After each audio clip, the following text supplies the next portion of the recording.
بسم اللہ الرحمن الرحیم۔ آج کی اس ویڈیو میں آپ کو محرم الحرام کے مہینے کا ایک چھوٹا سا عمل بتائیں گے کہ جس عمل کو کرنے سے آپ کے اوپر رزق اور دولت کی بارش ہو جائے گی۔ بعض اوقات عمل چھوٹا ہوتا ہے لیکن اس کے ثمرات بہت بڑے ہوتے ہیں۔ یہ عمل کوئی چھوٹا عمل نہیں ہے بلکہ مدینہ منورہ کے مقیم ایک بزرگ کا دیا گیا ہوا عمل ہے جسے آپ نے ماہ محرم میں کرنا ہے، اور اس کے جو ثمرات ہیں وہ آپ کو اپنی بہن کے زبانی بھی بتائیں گے جس نے یہ عمل ہدیہ کیا ہے۔ اس عمل سے اس بہن کی زندگی میں کیا تبدیلیاں رونما ہوئی، مکمل کارگزاری آپ کو سناؤں گا۔ یہ بھی بتاؤں گا کہ یہ خاص عمل کیا ہے۔ بس ویڈیو کو سکپ نہیں کرنا اور ویڈیو کو پورا ضرور دیکھنا ہے۔ ویڈیو میں آگے بڑھنے سے پہلے آپ سے گزارش ہے کہ اگر آپ نے ہمارے چینل کو سبسکرائب نہیں کیا تو ہمارے چینل کو سبسکرائب کریں اور ویڈیو کو لائک اور شیئر بھی ضرور کیجیے گا۔ پیارے بھائیوں اور بہنوں، محرم الحرام کا مہینہ شروع ہو چکا ہے۔ یہ بہت ہی مبارک مہینہ ہے۔ تاریخ کے عظیم واقعات اس سے جڑے ہوئے ہیں۔ چنانچہ مورخین نے لکھا ہے کہ پہلے محرم میں ہی آسمان و زمین، قلم اور حضرت آدم علیہ السلام کو پیدا کیا گیا۔ 2 محرم کو حضرت آدم علیہ السلام کی توبہ قبول ہوئی۔ 3 محرم حضرت ادریس علیہ السلام کو آسمان پر اٹھایا گیا۔ 4 محرم کو حضرت نوح علیہ السلام کی کشتی ہولناک سیلاب سے محفوظ ہو کر کوہ جودی پر لنگر انداز ہوئی۔ 5 محرم حضرت ابراہیم علیہ السلام کو خلیل اللہ بنایا گیا اور ان پر آگ گلے گلزار ہوئی۔ 6 محرم حضرت اسماعیل علیہ السلام کی پیدائش ہوئی۔ 7 محرم حضرت یوسف علیہ السلام کو قید خانے سے رہائی نصیب ہوئی اور مصر کی حکومت ملی۔ 8 محرم حضرت یوسف علیہ السلام کی حضرت یعقوب علیہ السلام سے ایک طویل عرصے کے بعد ملاقات ہوئی۔ 9 محرم حضرت موسیٰ علیہ السلام اور ان کی قوم بنی اسرائیل کو فرعون کے ظلم و استبداد سے نجات حاصل ہوئی۔ 10 محرم الحرام موسیٰ علیہ السلام پر تورات نازل ہوئی۔ 11 محرم حضرت سلیمان علیہ السلام کو بادشاہت واپس ملی۔ 12 محرم حضرت ایوب علیہ السلام کو سخت بیماری سے شفا نصیب ہوئی۔ 13 محرم حضرت یونس علیہ السلام 40 روز مچھلی کے پیٹ میں رہنے کے بعد نکالے گئے۔ 14 محرم حضرت یونس علیہ السلام کی قوم کی توبہ قبول ہوئی اور ان کے اوپر سے عذاب ٹلا۔ 15 محرم حضرت عیسیٰ علیہ السلام کی پیدائش ہوئی۔ اس کے علاوہ محرم الحرام حضور اکرم صلی اللہ علیہ وسلم نے حضرت خدیجہ رضی اللہ تعالی عنہا سے نکاح فرمایا۔ اس کے علاوہ محرم میں فریب کاروں نے نواسہ رسول صلی اللہ علیہ وسلم اور جگر گوشہ فاطمہ رضی اللہ تعالی عنہا کو میدان کربلا میں شہید کیا۔ اسی وجہ سے اس مہینے سے وظائف و اعمال ہیں جو بزرگوں نے بتلائے ہیں۔ آج کا یہ عمل ایسا عمل ہے کہ جو آپ کی زندگی کو بدل سکتا ہے، اور ہماری بہن نے اس نیت سے یہ ہدیہ کیا ہے کہ زیادہ سے زیادہ لوگوں تک یہ عمل پہنچ پائے۔ تو آپ کو اپنی بہن کی کارگزاری سناتا ہوں۔ میری ایک چھوٹی سی کارگزاری ہے۔ آپ سے چھوٹی سی گزارش ہے کہ اس کارگزاری کو اپنے جاننے والوں کے سامنے ضرور رکھیں، کیونکہ وہ اس عمل کو کریں گے تو یہ میرے لیے بہترین صدقہ جاریہ ثابت ہوگا۔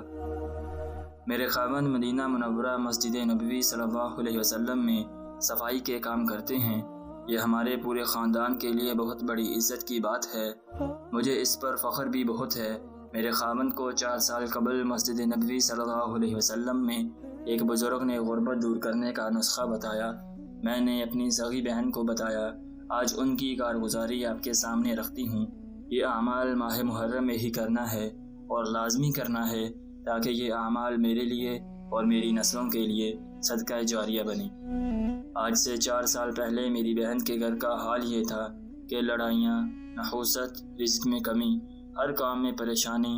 میاں بیوی کا تو یہ حال تھا کہ ایک دوسرے سے بیزار، کوئی بات نہ ہوتی مگر ہفتوں شدید لڑائی رہتی۔ قرض کے نیچے دب گئے، جبکہ اس سے پہلے تقریباً 8 سال ان کے گھر میں سکون ہی سکون تھا، مگر نہ جانے آہستہ آہستہ کیا ہوا، رزق ختم ہو گیا، برکت اٹھ گئی، گھر سے چین سکون سب چلا گیا۔ بچے اچھے اسکول سے اٹھا لیے گئے جو کہ فیس ادا نہ کر سکتے تھے، حتیٰ کہ ایک وقت کھانا کھا لیتے تو دوسرے وقت کے لیے پریشان ہو جاتے، انہوں نے بہت خوشحالی دیکھی تھی، سکون کو دیکھا تھا، زندگی کا چین آرام دیکھا تھا۔ اب اچانک تنگ دستی اور اتنی زیادہ آ گئی کہ برداشت نہیں ہو رہا تھا۔ شام کے وقت گھر میں عجیب نحوست کا احساس ہوتا تھا۔ میری بہن ہر وقت بیمار رہنا شروع ہو گئی۔ میری بہن نے مجھے اپنی ساری پریشانی بتائی، اور محرم مجھے یاد ہے کہ میں اپنے خاوند سے واٹس ایپ پر بات ہوئی تو میں نے اپنی بہن کی ساری پریشانی اپنے خاوند کو بتا دی۔ اگلے روز جمعے کا دن تھا، میرے خاوند کی چھٹی تھی۔ انہوں نے ایک بزرگ کو میری بہن کی پریشانی بتائی تو مدینہ منورہ میں ان بزرگ نے بتایا کہ بیٹا چند دنوں کے بعد محرم کی آمد ہونے والی ہے۔ انہوں نے بتایا کہ یہ ماہ بہت ہی زیادہ فضیلت والا ہے۔ انہوں نے بتایا کہ اسی ماہ اللہ تعالیٰ نے راتوں رات اپنے بندے کو مسجد حرام سے مسجد اقصیٰ کی سیر کرائی، جس کے ارد گرد ہم نے برکت رکھی ہے تاکہ ہم اسے اپنی کچھ نشانیاں دکھا سکیں۔ بے شک وہ سننے والا اور دیکھنے والا ہے۔ بیٹا تم اپنی بہن سے بولو کہ اس ماہ گھر کے دروازے پر کوئی بھی فقیر آئے یا کوئی بھی غریب آئے، گھر میں جو بھی پکا ہو اس کو لازمی کھلاؤ، اور کھانا موجود نہ ہو تو دولت کا صدقہ دو تاکہ تمہارے گھر میں دولت بارش کی طرح برسے۔ میرے خاوند نے مجھے کال کر کے یہ عمل بتایا۔ میں نے اپنی بہن کو سارا عمل سمجھایا۔ یقین کیجئے میری بہن نے ماہ محرم میں چند ہی دن یہ عمل کیا تو شعبان کے مہینے سے پہلے ان کے گھر کے حالات بدلنا شروع ہو گئے۔ گھر میں سکون آ گیا، نحوست کا احساس ختم ہو گیا، اور میری بہن مجھے بتانے لگی کہ میں اپنی کیفیت بیان نہیں کر سکتی۔ شوہر کا احساس ہونے لگا کہ میں کیا کر رہی ہوں۔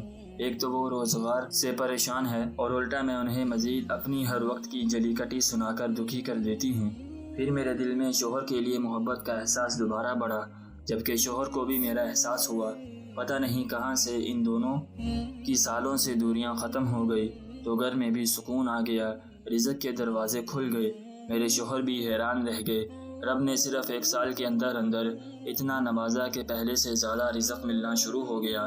پیارے بھائیوں اور بہنوں، آپ نے ملاحظہ کیا کہ اس مہینے میں صدقے کی کیسی طاقت ہے۔ یاد رہے کہ صدقہ ویسے بھی اپنے اندر بڑی طاقت رکھتا ہے، اور نبی کریم صلی اللہ علیہ وسلم نے صدقے کے بارے میں فرمایا کہ یہ مصیبت اور بلا کو دور کرتا ہے، اور کہیں پر فرمایا کہ صدقہ سے اپنی بیماریوں کا علاج کرو۔ اسی طرح فرمایا کہ صدقے تمہارے مال کو کم نہیں کرتا، اس میں اضافہ کرتا ہے۔ تو یاد رہے کہ جب آپ اللہ تعالیٰ کے لیے کوئی عمل کرتے ہیں اور پھر اللہ سے کوئی دعا مانگتے ہیں تو اللہ آپ کی دعا کو قبول فرماتا ہے۔ تو آپ نے پورے یقین کے ساتھ ماہ محرم میں یہ عمل کرنا ہے، اور اپنی جو بھی دلی مراد ہے اس کی نیت کر کے آپ نے کسی بھی فقیر کو، کسی بھی بھوکے کو کھانا کھلانا ہے، اور حسب توفیق صدقہ دینا ہے۔ کسی انتہائی ضرورت مند کو صدقہ دیں، اس کے دل سے آپ کے لیے دعا نکلے، انشاءاللہ آپ کے دل کی مراد پوری ہوگی، رزق اور دولت کی آپ پر بارش ہوگی۔